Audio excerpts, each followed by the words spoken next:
नाज़रीन इकराम, जिस तरह के आप सब जानते हैं कि आजकल जो पठान और सिंधी भाइयों के दरमियान जो मामलात चल रहे हैं और दिन ब दिन जो है ये मामलात शिद्दत इख्तियार कर रहा है, इसकी वजह सिर्फ ये है कि हम जो है वो कौम परस्ती में मुब्तला हो गए।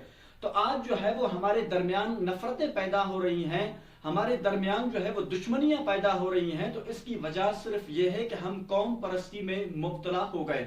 इसलिए कि अपनी कौम से मोहब्बत रखना ये कोई बुरी बात नहीं है, लेकिन कौम परस्त बनना जो है ये बहुत बुरी बात है।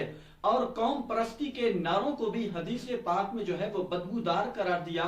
यानी कि आजकल जो नारे लग रहे हैं कि ये सिंधी है, ये पठान है, ये फलां है, ये उर्दू स्पीकिंग है, और फिर इन नारों की वजह से आपस में नफरत करने लग जाते हैं।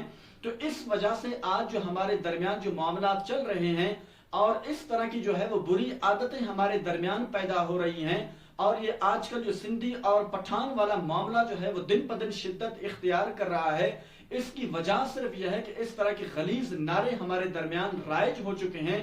और इन नारों को भी, यानी कौम परस्ती के नारों को भी हदीस पाक में बदबूदार करार दिया। यानी कि जब कोई जानवर मर जाता है, कुत्ता मर जाता है या कोई गधा मर जाता है, तो उससे बदबू पैदा हो जाती है। तो हदीस पाक में कौम परस्ती के इस तरह के नारों को भी बदबूदार करार दिया। तो आज यही वजह है कि एक शहर से या एक सूबे से जब दूसरे सूबे हम चले जाते हैं तो वहां के लोग जो है वो हमारी तरफ मैली नजर से देखते हैं कि ये फलां सूबे से आया। और फिर हम एक मुल्क से दूसरे मुल्क की तरफ जाते हैं तो फिर वहां के लोग जो है वो हमारी तरफ मैली नजर से देखते हैं, बुरी नजर से देखते हैं कि ये फलां मुल्क से तो आया। तो यही वजह है कि हम कौम परस्ती में मुब्तला हो गए, तो हमारे दरमियान जो है वो नफरतें पैदा हो गई, कौम परस्ती में मुब्तला हो गए, और इस तरह के गलीज नारे जब लग जा गए तो फिर हम जो है वो तकसीम हो गए। हालांकि हम सब एक हैं। नबी पाक अलैहिस्सलातु वस्सलाम की हदीस पाक के मुताबिक भी नबी अलैहिस्सलातु वस्सलाम ने इरशाद फरमाया कि तुम सब जो है वो आदम की औलाद हो। तो हम सब एक हैं। ये सिर्फ जुबानें, ये कौम सिर्फ हमारी पहचान के लिए है, वरना किसी भी जुबान को किसी दूसरी जुबान पर कोई फजीलत भी नहीं, और किसी कौम को किसी दूसरी कौम पर कोई फजीलत वगैरह भी नहीं। तो इसलिए खुदारा आप इस तरह के गलीज नारों से बाहर रहें, और फिर कौम परस्ती से भी आप बाहर निकलें। अपनी कौम से मोहब्बत रखना ये कोई बुरी बात नहीं है, लेकिन कौम परस्ती में मुब्तला होना जो है ये बहुत बुरी बात है। और आज सिंधी और पठान भाइयों के दरमियान जो मामला चल रहे हैं, दिन ब दिन शिद्दत इख्तियार कर रहा है, इसकी वजह भी यही है कि हम कौम परस्ती में मुब्तला हो गए, और फिर किसी भी कौम को किसी दूसरी कौम पर कोई फजीलत वगैरह भी नहीं है। इस पर जो है वो नबी पाक अलैहिस्सलातु वस्सलाम का खुतबा भी दलालत करता है कि जिसमें नबी अलैहिस्सलातु वस्सलाम ने इरशाद फरमाया कि किसी गोरे को किसी काले पर फजीलत नहीं, और किसी जो है वो आलिम को या किसी जो है वो दूसरी कौम को किसी और कौम पर कोई फजीलत नहीं, किसी जुबान को किसी दूसरी जुबान पर भी फजीलत नहीं। सिर्फ जो है फजीलत का मेयार वो तकवा है, परहेजगारी है।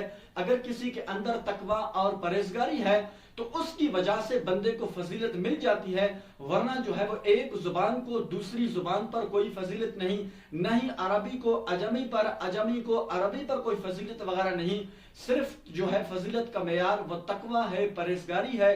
तो इसलिए खुदारा आप इस तरह के नारों से आप बाहर निकलें, और कौम परस्ती से भी आप बाहर निकलें, वरना जो है इस तरह हमारी हालत रही और इस तरह के हम गलीज नारे लगाते रहे, और यही जो है हम कौम परस्ती में मुब्तला हो गए, तो हम दिन ब दिन जो है वो मजीद तबाही और बर्बादी की तरफ जाएंगे, और हमारी आने वाली नस्लें जो हैं वो भी मजीद जो है हमसे ज्यादा तबाही और बर्बादी की तरफ जाएंगी।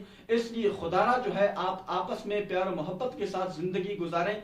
अगर हम ईमान वाले बनकर आपस में अपनी जिंदगी गुजारेंगे, जिस तरह कुरान में अल्लाह ने बयान फरमाया कि बेशक ईमान वाले जो हैं, मोमिनीन जो हैं, वो आपस में भाई भाई हैं। अगर इस चीज को हम समझेंगे और आपस में भाई भाई बनकर अपनी जिंदगी को गुजारेंगे, तो फिर एक मुल्क में 10 मुल्क के रहने वाले भी लोग हों, या फिर एक सूबे में जो है वो 3-4 सूबे के रहने वाले भी लोग हों, तो फिर इंशाअल्लाह अज़्ज़ा वजल वहां भी अपनी जिंदगी वो बेहतर अंदाज के साथ गुजारने में कामयाब हो जाएंगे। अल्लाह करीम हम सबको अमल की तौफीक अता फरमाए।